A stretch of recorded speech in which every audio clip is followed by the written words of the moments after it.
You are the light of the world. In Matthew 5, those are the words that Jesus speaks to the people. But what does that even mean? How can light glow in my soul, bright like a beam, flow through me like a stream, shine with fortune like the scales of a sea bream? See, in Japanese culture, a sea bream is meant to symbolize good fortune. They believe that if you have one on your table, the light of luck will be your portion, and according to world-class chefs, one of the best ways of preparing sea bream is by roasting it in a crust of sea salt. Which is ironic since Christ also said we are the salt of the earth. But salt is only found in the waters. So why does God want us to season the world? How can light glow in my soul, bright like a beam, flow through me like a stream and shine with fortune like the scales of the sea bream? Seashells on the seashore, I can't see what he means. The idea of God was said to first emerge around 800 BC. And since then, billions of people have attempted to grasp the idea of a divine being. Said to be all-powerful, all-knowing and all-loving, the famous scholar David Hume once quoted Epicurus and debated the idea of the inconsistent triad. Epicurus had said that is God willing to prevent evil but unable to do so? Then he's not omnipotent. And Hume agreed. Hume argued that if God knew about our problems and loved us, then it must be that he didn't have the power to help us. And if he did have the power and he knew, then it must be that he didn't love us.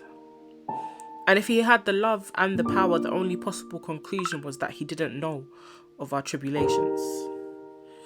And while his argument most definitely has a fair point, it excludes the idea of trials and difficulties being for the greater good of growth. But even so, how can this growth help light to glow in my soul like a bream, flow through me like a stream, shine with fortune like the scales of a sea bream? In many fiction writings, there's this idea called character development. And it's one of the main things that draws readers towards certain characters. The feeling that they watch the character grow and develop over the plot of a novel is similar to what people call a maternal instinct. To me, I imagine God to have this type of maternal instinct while we go through our trials, as he observes our character development. Because the story of our life is not written in stone. Today is simply one page in a 365-page chapter of a very long book, and we happen to be one of the co-authors of our stories. See, the definition of a wall is a thing regarded as a protective or restrictive barrier.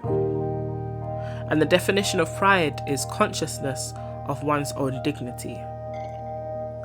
Sometimes I believe we allow our pride to be the wall in our story.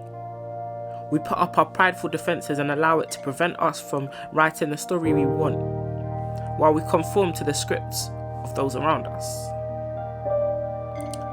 But anyone who has ever tried to decorate a room will know that too many walls can make a space feel restrictive, claustrophobic, and dark.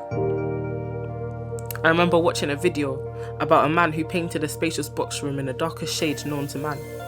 It was so dark that even his shadow disappeared in its depths. The room was so utterly dark that when he shone a torchlight, the only thing that lit up was the bulb. And Jesus wants us to be like that bulb. We are to go even to the darkest depths of the world and bring light, even if it's just a little, to those around us. Because we are the light of the world. And that means we must let our light glow in our soul, bright like a beam, flowing through us like a stream, shine with fortune like the scales of a sea bream.